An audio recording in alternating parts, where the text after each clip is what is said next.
Good morning friends.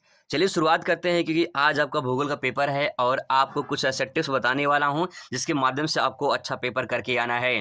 दोस्तों पूरी मेहनत किया है पिछले 2-3 दिन में कि ताकि आपका पेपर बहुत शानदार जाएगा और मैं पूरा भरोसा कर रहा हूँ अपने आप पे। आप भी भरोसा करिए अपने आप पे क्योंकि दोस्तों अगर भरोसा करते हैं अपने आप पे, विश्वास करते हैं अपने आप पे तो बहुत कुछ कर सकते हैं आप।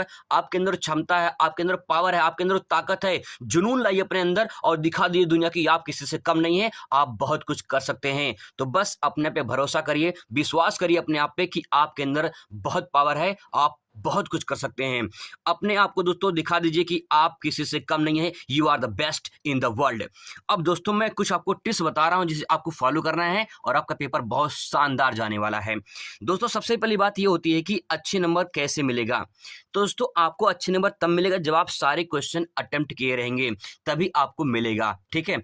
अब दूसरी बात है कि पास कैसे हो। ऐसे बहुत सारे लोग हैं जो अभी तक बिल्कुल पढ़े ही नहीं हैं, अब एग्जाम हॉल में बैठने वाले हैं तो उनको क्या होगा, उनको दोस्तों कुछ नहीं होगा। मैं आपको एक राय दे रहा हूं। ठीक है, देखिए कॉपी आप पूरी भर देना। सबसे पहला काम करना है, आपको कॉपी पूरी भर देनी है। अगर आप बिल्कुल कुछ नहीं पढ़े हैं, अब सवाल है कैसे भरेंगे।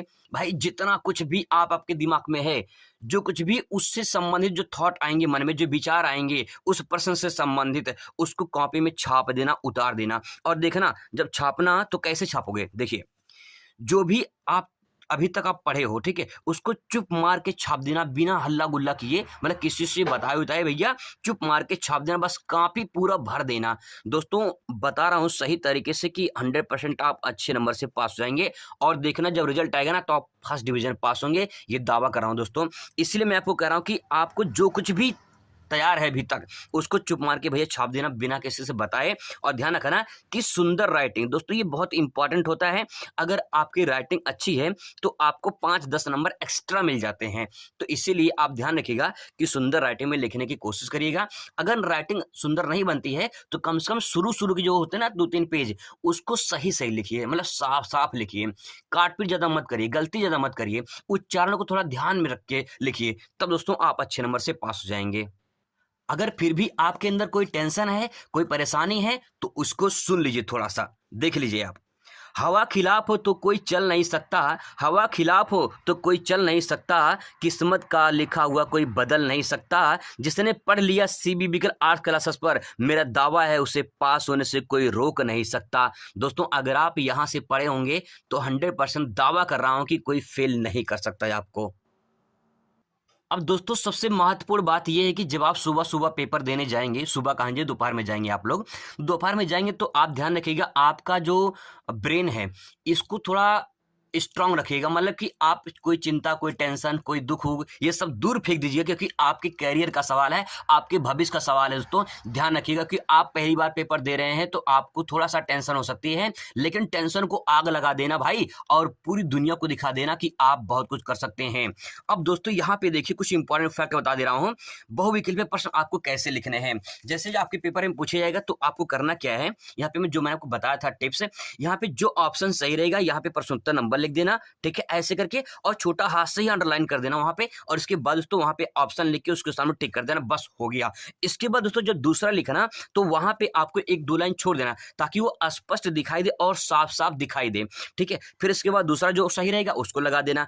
अगर आपको लगेगा कि यार इसमें कौन सा सही, तब भी लिख के आना, कोई ना कोई आपको टिक करके जरूर आना है, छोड़ना नहीं है किसी कीमत पे दोस्तों, छोड़ना नहीं है। मैं बार बार कह रहा हूं, छोड़ेंगे तो कुछ नहीं मिलेगा। ठीक है, इसलिए मैं बार बार कहता हूं दोस्तों अगर आप छोड़ देंगे तो दिक्कत हो जाएगी। देखिए कुछ ना लिखने से अच्छा है कुछ लिख कर आओ, कुछ ना मिलने से अच्छा है बहुत कुछ मिल जाए। दोस्तों आप लिख कर आइए, बहुत कुछ मिल जाएगा आपको।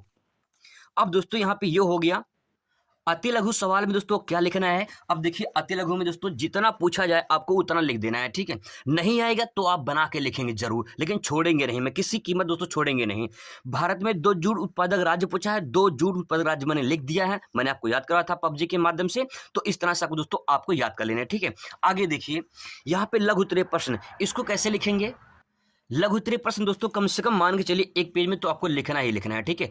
एक पेज में कम से कम आपको लिखना ही लिखना रहेगा, क्योंकि अगर एक पेज में नहीं लिखेंगे तो आपको पूरा नंबर नहीं मिल पाएगा, ठीक है। तो कम से कम एक पेज में और ज़्यादा से ज़्यादा 1.5 पेज में, इससे ज़्यादा नहीं, ठीक है। देखिए जैसे ये लघु उत्तरीय प्रश्न है, भारत में अभ्रक के वितरण के बारे में बताया गया है यहाँ पे। दोस्तों ये मैंने आपको बताया था किस तरह से आप इसे लिख सकते हैं। तो कम से कम आपको एक पेज से 1.5 पेज में लिखना है आपका लघु उत्तरीय प्रश्न। इसके बाद दोस्तों विस्तृत उत्तरीय प्रश्न कम से कम इसको लिखना है आपको 3 से 4 पेज में, ठीक है। 3 से 4 पेज में देखिए, अगर आप डायग्राम वगैरह का प्रयोग करेंगे तो 3 से 4 पेज में आराम से चला जाएगा। और जितने मैंने क्वेश्चन कराए हैं उसको अगर आप प्रैक्टिस कर लिए होंगे तो 3 से 4 पेज में आराम से हो जाएगा, ठीक है। बहुत आसानी से हो जाएगा, ज़्यादा आपको परेशानी नहीं होगी। अब मानचित्र कार्य, अगर दोस्तों मैंने जो प्रैक्टिस करवाया उसको आप प्रैक्टिस कर लिए होंगे तो आपका परफेक्ट हो जाएगा, उससे बाहर नहीं आएगा। लेकिन अगर आप फिर भी कुछ नहीं पढ़े हैं, वीडियो वगैरह कुछ नहीं देखे हैं, पढ़े नहीं हैं कहीं से, तो दोस्तों आपको 5 राम भारत का और 5 राम संसार का आता है। अब सवाल है कि कैसे उसे भरेंगे। दोस्तों आपको 2 मानचित्र मिलेगा, संसार का भी मिलेगा और इसके बाद आपको भारत का भी मिलेगा। तो आपको यहाँ पे क्या करना है, अगर कुछ समझ में नहीं आएगा मानचित्र में जो मैंने कराया है, अगर आप उसे पढ़े नहीं हैं, तो जब कुछ समझ में नहीं आएगा दोस्तों 5 नाम, इस मानचित्र में 5 नाम आपको भर देनी है। जैसे मान लो कोई अलग अलग राज्य में, जैसे मान लो आपने यहाँ पे गुजरात भर दिया, जो आप जानते हैं, यहाँ पे गुजरात भर दिया, ठीक है। फिर यहाँ पे दोस्तों आपको जैसे मान लीजिए यहाँ पे यूपी उत्तर प्रदेश हो जाएगा, उत्तर प्रदेश भर देना, ठीक है। इसके बाद तो यहाँ पे आप भरना चाहते हैं मध्य प्रदेश, तो यहाँ मध्य प्रदेश भर देना। मतलब 5 नाम दोस्तों आपको भर के आना है, छोड़ना नहीं है, ठीक है। यहाँ पे ये हो गया और यहाँ पे आप महाराष्ट्र भर दीजिए, ठीक है। यहाँ पे आप भर दीजिए महाराष्ट्र। मतलब 5 नाम दोस्तों आपको भर देनी है। ये 3 ये हो गया, ये उत्तर प्रदेश 4 हो गया और यहाँ पे मैं उड़ीसा भर दे रहा हूँ, ठीक है। ये दोस्तों 5 नाम इस तरह से भर देना है। मतलब ये 5 नाम जो आप भरेंगे, इससे आपका कहीं न कहीं सादा नहीं रहेगा और कुछ न कुछ दोस्तों मिलने के चांस रहेंगे, ठीक है। इसीलिए अगर आप सादा छोड़ कर आएँगे तो कुछ नहीं मिलेगा भैया, मैं बार-बार कह रहा हूँ, कुछ लिख कर आइए। अगर आपको कुछ संसार के मैप में समझ में ना आएगा तो आपको यही दोस्तों 5 नाम फिर से यहाँ पे भर देनी है। कहीं-कहीं 5 नाम दोस्तों को भरना, ये जो है महाद्वीप में एक है, जैसे यहाँ पे अर्जेंटीना लिखा है, तो यहाँ पे अर्जेंटीना ये गलत है, यहाँ पे ये दूसरे किसी ने लिखा है। यहाँ पे ये ब्राज़ील, यहाँ ब्राज़ील भर देना है, ठीक है। यहाँ ब्राज़ील और यहाँ पे देखिए संयुक्त राज्य अमेरिका यहाँ पे नीचे है, ठीक है। और यहाँ पे ये भी मास्को गलत भरा है, यहाँ पे भारत का भर देना, भारत तो जानते ही हैं, भारत का भर दीजिएगा। और चीन बहुत इंपॉर्टेंट है, चीन पूछता है तो यहाँ पे चीन ध्यान रखिएगा, ठीक है। और यहाँ पे चीन हो गया। इसके बाद यहाँ पे दोस्तों आप जर्मनी भर दीजिए, यहाँ पे जर्मनी है और यहाँ पे नॉर्वे है, ठीक है।